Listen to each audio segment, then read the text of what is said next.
నేను పుంటికూర గోంగూర పప్పు చేయబోతున్నా. శనగపప్పు ఈ విధంగా ముందుగానే ఉడికించి పెట్టుకున్నా. 3 విజిల్స్ కుక్కర్లో ఉడికించి పెట్టుకున్నా, తొందరగా అయిపోతుంది. ఉడికించి ఒక కడాయి పెట్టుకొని కొంచెం ఆయిల్ వేయాలి.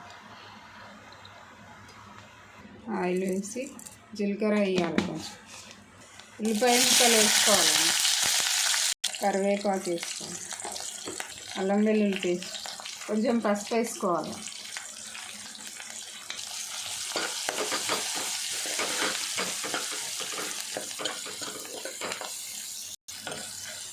ఇలా కలిపిన తర్వాత పుంటికూర వేసుకోవాలి. కొన్ని టమాటా ముక్కలు వేసుకోవాలి, కొంచెం ఉప్పు వేసుకోవాలి. కొంచెం సేపు ఉడకనివ్వాలి. మూత తీసి చూస్తే ఇట్లా ఉడికిపోతుంది. ఇప్పుడు కొంచెం కారం వేసుకోవాలి, తగినంత ఉప్పు వేసుకోవాలి.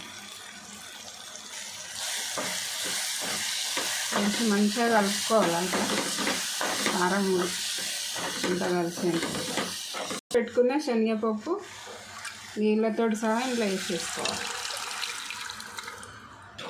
ఇట్లా కలుపుకోవాలండి, మంచిగా కలుపుకొని మీడియం ఫ్లేమ్ గ్యాస్ పెట్టుకొని ఇట్లా మూత పెట్టుకొని ఉడకనివ్వాలి. మూత తీసి చూద్దామండి. విధంగా ఉడికిపోయింది, అయిపోయిందండి.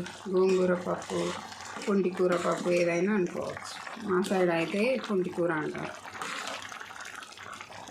గోంగూర శనగపప్పు రెడీ అయిపోయింది. ఇంతేనండి, ఈజీ, 10 నిమిషాలలో చేసేసుకోవచ్చు. మీకు కూడా నచ్చితే మీరు కూడా చేసుకోండి, లైక్ చేయండి. Thank you.